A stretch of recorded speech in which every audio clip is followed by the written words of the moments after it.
Bon, je sais que là, il nous reste un match sur la nuit 1. Après, on passera à la nuit 2. Gardez vos cartouches quand même, parce que je sais que la semaine prochaine, on a une émission. Et je sais quel match est après. Il n'y a que un match dont on n'a pas parlé dans la nuit 1. Donc gardez vos cartouches quand même. Je préfère vous le dire. Lâchez-vous. Mais pas trop. Donc, Cody Horton. Est-ce que vous voulez parler de choses qu'on n'a peut-être pas encore évoquées, des petits détails peut-être qu'on aurait pu mettre en avant et qu'on n'a pas encore mis en avant? Parce que ouais, je sais, tu en as déjà énormément parlé sur TikTok. Quasiment à chaque weekly, enfin chaque SmackDown, il y a eu au moins une vidéo, si ce n'est deux. Donc le sujet a déjà été bien détaillé. Je vous invite encore à aller voir le TikTok, mais euh, qu'est-ce que vous avez à dire? Sans trop déborder sur... vu que la semaine prochaine, on va en reparler dans une émission avec un beau décor, Ouais. beau micro, tout ça. Donc, Bah, si de toute vous avez façon, deux, trois trucs à ouais. dire, Après, de toute façon, la semaine prochaine, on aura les résultats avec c'est comment ça ça. s'est passé. Donc, de toute façon, Voilà. ce sera plus de l'analyse, mais je pense que de toute façon, tout le monde a réagi partout sur Internet pour dire que c'était de la merde, la promo de ce match, Mais toute le la problème, partie. le problème, c'est que les gens disent que c'est de la merde, mais pas pour les bonnes raisons. Et c'est ça que moi qui m'énerve. J'en ai déjà parlé avec OL. Ils disent Oui, pas, après, bon, c'est pas pour oui, les oui. bonnes raisons. Les gens accusent Pat McAfee, c'est pas Pat McAfee. Les gars, c'est Orton Non, le on problème. s'en fout de mais Pat McAfee, c'est un mec qui est payé par la compagnie pour jouer un rôle comme tous les autres, quoi. Enfin, je veux dire, oui, c'est pas Pat McAfee le problème. Il est même pas si nul que ça, en plus, en vrai. Quand il prend le micro, quand il parle, Bah oui. c'est même pas si nul que ça, ce qu'il dit et tout. Il y a des choses pas mal, mais en fait, c'est juste qu'il a rien à faire là, et que c'est pas lui, c'est pas Cody Pat McAfee le match, c'est Cody Orton, en fait. Donc, moi, ce que je trouve dramatique, c'est que je pensais même pas que ça allait être aussi. Enfin, je savais qu'Orton, il allait pas pouvoir parler et tout. Mais là, à ce point-là, que ce soit Pat McAfee qui garde la ceinture avec lui, mais là, c'est Orton qui doit garder la ceinture avec lui. C'est lui le heel, c'est lui qui a tabassé Cody, c'est lui qui a heel turn. Là, je trouve que vraiment, c'est Orton, genre, limite, faut même pas qu'il show up en fait. En fait, faut faire Cody, Pat McAfee. Orton, il faut pas qu'il vienne. C'est pas la peine. En fait, là, c'est vraiment Orton. Alors là, c'est l'enterrement du siècle. Là, c'est vraiment. Là, il faut plus jamais qu'il revienne de tout court. Faut qu'il prenne sa retraite, en fait, là. C'est terminé, là. Là, c'est vraiment. En fait, ils l'ont enterré. Voilà. Le mettre dans un main event de WrestleMania, ils l'ont enterré, définitivement. Il passe pour un bouffon. Enfin, nous, on savait déjà qu'il savait pas parler. On l'a dit, je sais pas combien de fois, on a une émission entière sur lui. Nous, voilà, on n'a rien à prouver. Mais ce que je veux dire, c'est qu'il y a des gens qui découvrent ça, bien sûr. Voilà, ça, c'est les gens Mais les gens sont qui- pas au courant encore, hein. Parce que les gens, mais est-ce que les gens, c'est des menteurs? Ils font genre, ils regardent le Mais je catch. te Ils jure, regardent pas le frère. catch, c'est pas Mais vrai. je C'est- te jure, j'ai encore parlé avec un mec cette semaine qui me disait, en fait, ils ont déconné, ils ont mis Pat McAfee dans la rivalité. J'ai dit, mais le problème, c'est pas lui, hein. Le problème, c'est que Orton, tu lui donnes ça, frère, il raconte rien, tu vois. Il fait le résumé du weekly. Comme Et, Wael, il l'a dit dans les TikTok, il fait le résumé du weekly. et alors, vous voyez, il y a un truc aussi, je sais pas si on en a vraiment parlé, mais en fait, aussi, il y a un effet domino assez puissant aussi dans toute cette histoire, c'est que Rollins, c'est à cause aussi de Rollins.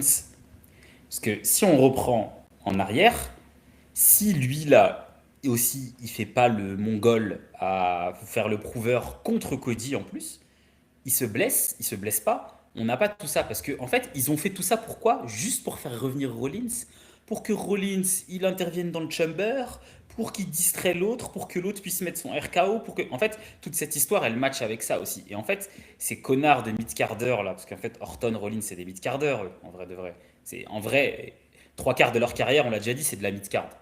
Eux, c'est des mid-quart d'heure plus. Voilà, ils ont l'abonnement main event de temps en temps, ils viennent dans le main event. Mais sinon, c'est des mid-quart d'heure.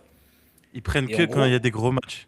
eux, ils viennent en mode support, tu vois. Quand les main eventers ils sont un peu fatigués, eux, ils sont en mode support. Et c'est pas des main eventers. C'est pas des mecs c'est pas des top stars, c'est pas des mecs qui tiennent la compagnie.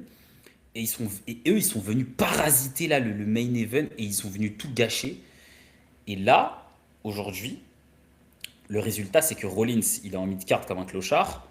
Et Orton, il est dans le main event, mais c'est une des pires promotions de main event de l'histoire. Voilà. Et pourquoi les gens, et notamment Triple H et tout, puisque Triple H, le problème, c'est que la seule grande année de Orton, et ben Triple H, il est où? Et ben il est en face d'Orton dans le main event de WrestleMania en 2009.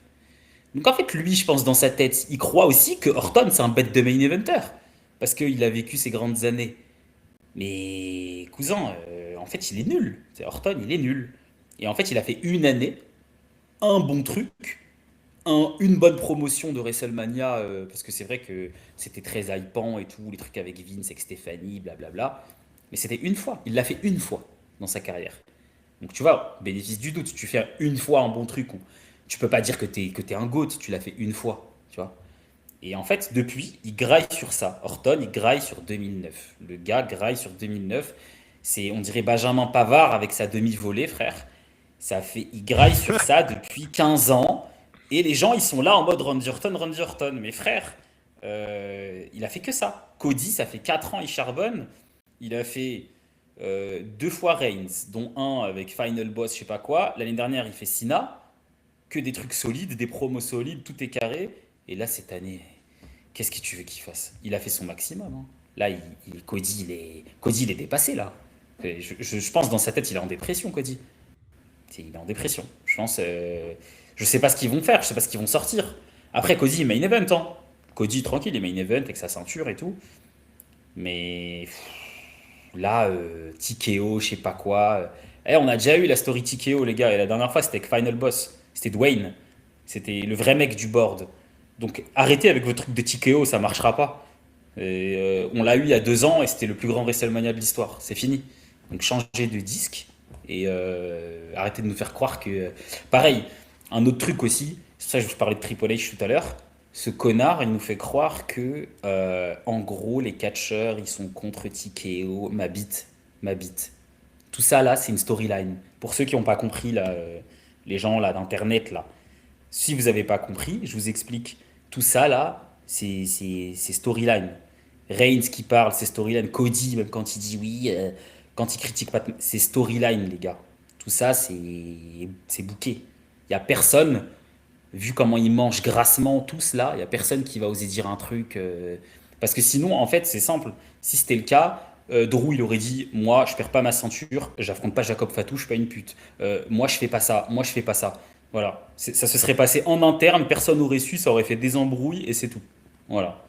Donc, tout ça là, c'est storyline. Le truc de TKO et tout, c'est storyline. Ce qu'il faut se dire, c'est que c'est de la merde. Tout est de la merde là. Et la nuit 1, là, on vient de la résumer, mais c'est de la merde. Et le main event, Ah, c'est chaud, hein. l'opener, c'est de la merde. Le main event, c'est de la merde. Tout ce La qu'il y a entre, mid-card, c'est de c'est de la la merde. merde. Donc en fait, là, nuit 1, si vous avez prévu des trucs samedi soir, faites vos trucs, hein. Regardez le lendemain en replay, ne cassez pas la tête. Il n'y a rien à voir, hein. Mais il n'y a aucun match qui m'intéresse dans la nuit 1. Vas-y, Wail, on t'a pas entendu sur tout ça. Si tu veux, ou si tu veux garder tes munes pour la semaine prochaine, c'est possible aussi.